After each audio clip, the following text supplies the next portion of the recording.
बिस्मिल्लाहिर्रहमानिर्रहीम। अस्सलाम वालेकुम दोस्तों, हमारी आज की वीडियो का मौजू है इमामुल अंबिया हज़रत मोहम्मद मुस्तफ़ा सल्लल्लाहु अलैहि वसल्लम की विलादत। इस सरज़मीन में आने वाले तमाम अंबिया, सहाबा, साहिलीन और मोमिनीन के सरदार और इमाम हैं। तमाम इंसानों की कामयाबी का वाहिद ज़रिया नबी मोहम्मद सल्लल्लाहु अलैहि वसल्लम की मुबारक ज़ात है। अल्लाह ने आप सल्लल्लाहु अलैहि वसल्लम की नबूवत और रिसालत को साबित करने के लिए हर तरह के दलाइल और निशानियाँ वाज़ेह तौर पर रख दी। अल्लाह तबारक व तआला ने ऐसे वाक़यात नमूदार किए जो आपके एक सच्चे नबी होने के दलाइल थे, और इस वक्त मौजूदा लोगों ने अपनी इन आँखों से देखा और आपकी नबूवत को गोया साबित हुए। जिस रात अल्लाह के हबीब हज़रत मोहम्मद मुस्तफ़ा सल्लल्लाहु अलैहि वसल्लम दुनिया में तशरीफ़ लाए, इस रात मक्का और अरब के लोगों ने बहुत अजीब वाक़यात और अजीब चीज़ें देखी। ये बातें न सिर्फ इस्लामी तारीख बल्कि फ़ारसी की किताब में भी लिखी जाती हैं जो अरब के पड़ोस में आबाद थे। एक रोशन सूरज तुलू होने वाला था जिसकी बिशारत नबियों ने सैकड़ों साल की ब्लद दे दी थी। बहुत से लोगों ने अरब में इस साल ऐसे ऐसे वाक़यात देखे जो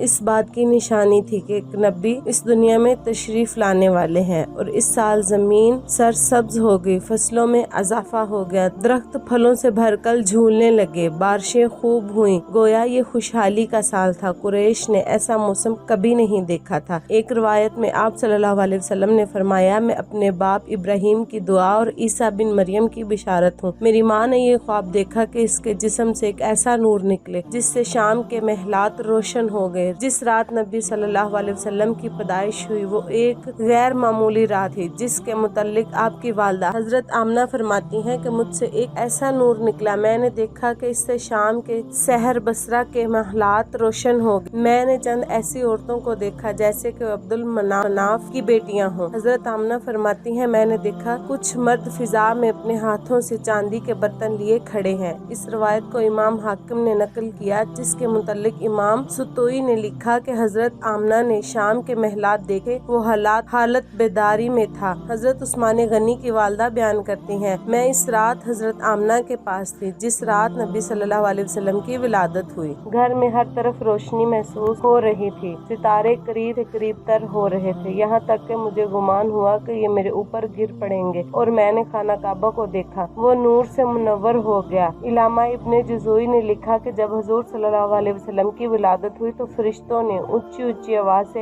ऐलान कर दिया, हजरत जिब्राइल बिशारत लाएं। और अर्श खुशी से झूम उठा, हूरें अपने महलात से निकल आईं और अदब निछावर करने लगी। रिजवान को हुक्म दिया कि फिरदौस आला रास्ता करो। हजरत आमना के घर में अदन से परिंदे भेज दो जो अपनी चूंचों के जरिए मोती बखेरे। हजरत आमना के इर्द गिर्द फरिश्ते खड़े हो गए, उन्होंने अपने पर फैला दिए और दुरूद पाक पढ़ने लगे। फरिश्ते इस रात हूरें, फल, परिंदे, चरिंदे, इंसान, हैवानात इस रात कसरत से दुरूद पाक पढ़ते जा रहे थे। आप सल्लल्लाहु अलैहि वसल्लम जैसे ही इस दुनिया में तशरीफ लाए, खाना काबा में खड़े वो बुत जिसकी कुरैश मक्का इबादत किया करते थे, यानी तमाम बुत मुंह के बल गिर पड़े। जबकि कुछ ने लिखा, इस रात दुनिया के तमाम बुत मुंह के बल उल्टे गिर गए। शबे विलादत ईरान के बादशाह के महल में जंजिला आ गया और इसके 14 महल गिर गए और वो सालों साल तक जल रहे थे, क्योंकि वो बुतों की पूजा किया करते थे जो एक नबी के आने की खबर दे रहे हैं। हजारों साल से की जाने वाली इबादत इस रात मुकम्मल हुई और रहमतुल आलमीन पैदाइश से हजारों साल से किए जाने वाली बातें गोया सच हो गईं और इस रात तमाम बातें मुकम्मल हो गईं और सबको पता चल गया कि हमारे सल्लल्लाहु अलैहि वसल्लम ने रहमतुल आलमीन है, वो रहमत लेकर आए दुनिया में। जज़ाकल्लाह।